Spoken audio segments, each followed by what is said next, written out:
वैशाली आज 10 साल बाद गांव लौट रही थी। उसने मुंह पर दुपट्टा लपेट रखा था ताकि उसे गांव का कोई व्यक्ति पहचान न ले। वह 10 साल पहले चिराग के साथ घर से भागी थी। उसके बाद उसने दोबारा गांव का रुख नहीं किया था, ना ही गांव की कोई खबर ली थी। एक चिराग को पाने के लिए उसने अपना सब कुछ दांव पर लगा दिया था। मम्मी पापा भाई बहन सब पीछे छूट गए थे।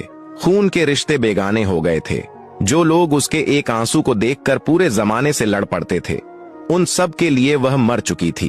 उसे अफसोस इस बात का भी था कि जिस चिराग के लिए उसने अपनों को छोड़ दिया था, वह भी उसका नहीं हुआ। घर से भागने के 1 साल बाद ही चिराग उसे छोड़कर भाग गया था। वह 9 सालों से अकेली रह रही थी। हिम्मत ही नहीं होती थी लौट जाने की। आज वह अपने पैरों पर खड़ी थी। प्राइवेट कंपनी में मैनेजर के पद पर काम कर रही थी। अच्छा खासा कमा रही थी, मगर निजी जिंदगी में सब कुछ खाली खाली सा था।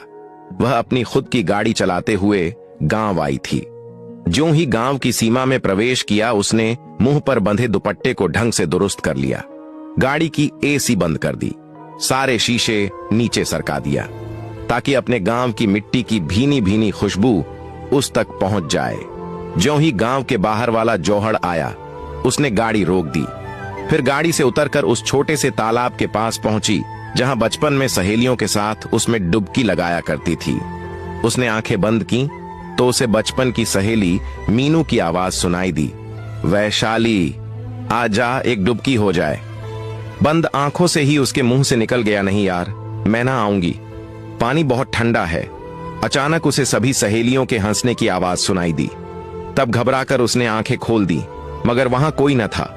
सुनसान तालाब में छोटी छोटी लहरें बनकर उसकी विपरीत दिशा में जा रही थीं, वैसे ही जैसे जिंदगी की सारी खुशियां उससे दूर चली गई थीं। वह बोझिल कदमों से वापस गाड़ी में आकर बैठ गई। घर अब 1 किलोमीटर से ज्यादा दूर नहीं था, मगर वह जानती थी फासले अब बहुत लंबे हो गए हैं। दूरियों की जो खाई बन चुकी है, उसे पाटना बहुत मुश्किल है। वह गाड़ी को धीरे धीरे ड्राइव करती हुई घर की तरफ बढ़ने लगी। अभी वह कुछ दूर ही चली होगी कि सामने से भैंसों को लेकर पड़ोस की झीमली ताई आती दिखाई दी। वैशाली को याद आया जब उसके 12वीं कक्षा में अच्छे नंबर आए थे। तब झिमली ताई बोली थी, बेटा, एक दिन तू अपने परिवार का नाम रोशन करेंगी। सोचते हुए वैशाली की आंखों से आंसू निकल आए। वह ताई के करीब से गाड़ी निकालकर आगे बढ़ गई। उसकी हिम्मत ही नहीं थी ताई से बात करने की, क्योंकि परिवार का नाम रोशन करने की जगह दाग जो लगा बैठी थी। दाग कितना बड़ा था उसका भी उसे अंदाजा नहीं था, क्योंकि पिछले 10 सालों में घर में क्या बदला होगा उसे कोई खबर नहीं थी। घर में एक छोटी बहन, 2 छोटे भाई और माता पिता छोड़कर गई थी। वो सही सलामत भी है या नहीं उसे नहीं पता था। उसने गाड़ी घर के सामने रोकी तो उसका दिल धक धक करने लगा। घर बाहर से पूरी तरह बेरौनक हुआ पड़ा था। जब वह घर छोड़कर भागी थी तब वो सुंदर सा घर था, मगर अब तो सिलन और उखड़े हुए प्लास्टर के कारण बहुत पुराना सा लग रहा था। उसने गाड़ी से 2 बड़े बड़े बैग निकाले जिनमें घर वालों के लिए सामान लाई थी। फिर दोनों बैगों को टायरों के बल घसीटते हुए अंदर ले गई। अंदर उसे पहली नजर में कोई नजर नहीं आया, मगर जब वह एक कमरे के सामने पहुंची तो उसे एक जवान लड़की नजर आई।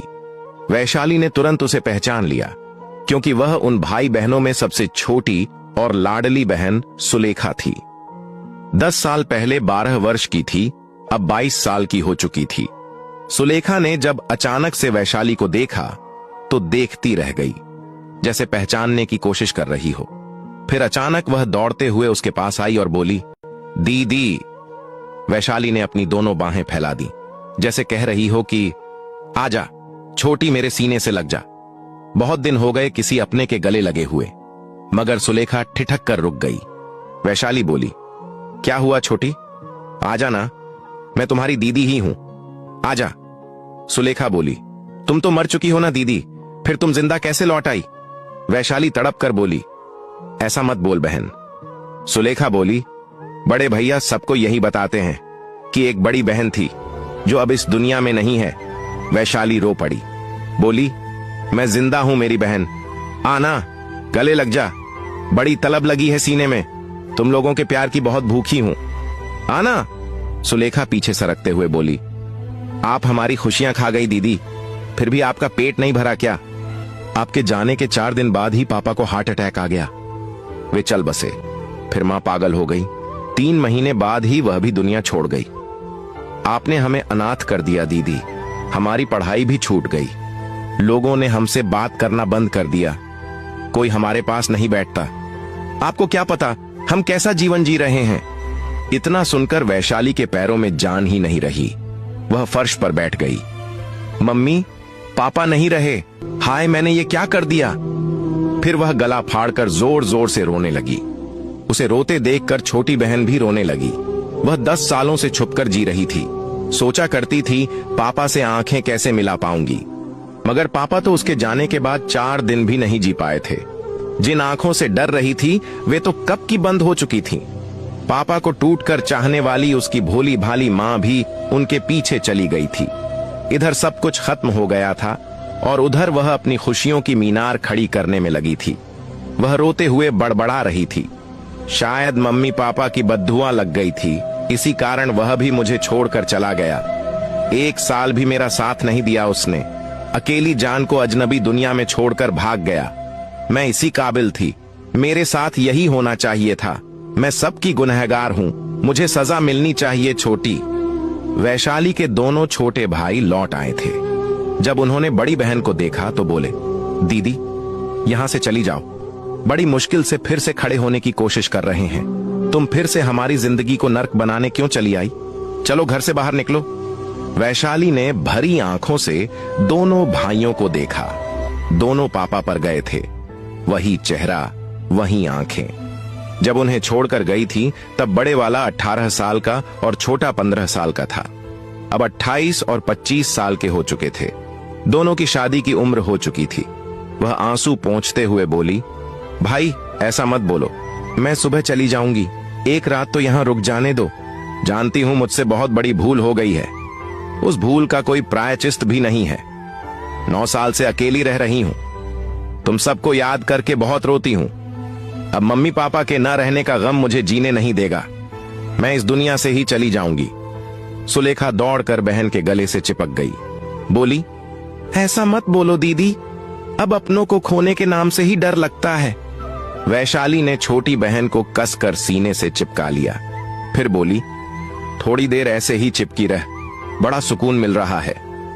भाइयों ने वैशाली से बात नहीं की, वे उसके पास भी नहीं आए। फिर वैशाली सुबह होने से पहले ही वापस चली गई। वापस आने के बाद वैशाली अपनी सारी कमाई सुलेखा के खाते में भेज देती है। दूर रहकर बहन और भाइयों की मदद करने की कोशिश कर रही है।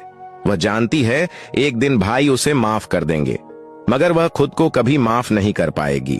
कहानी का मोरल, कुछ गलतियां ऐसी होती हैं जिन्हें सुधारने का मौका कभी नहीं मिलता। वे जीवन भर सीने में एक कसक छोड़ जाती हैं, एक ऐसा घाव छोड़ जाती है जो कभी नहीं भरता। नासूर बनकर हमेशा टीस पैदा करता है। कुछ दाग कभी नहीं धुलते। इसलिए उम्र के नाजुक पड़ाव पर खुद को हरगिज न बहकने दें। अपने परिवार की इज्जत का ख्याल रखें, वरना दुनिया आपके परिवार की इज्जत का तमाशा देखने के लिए टिकट खरीद कर बैठी है।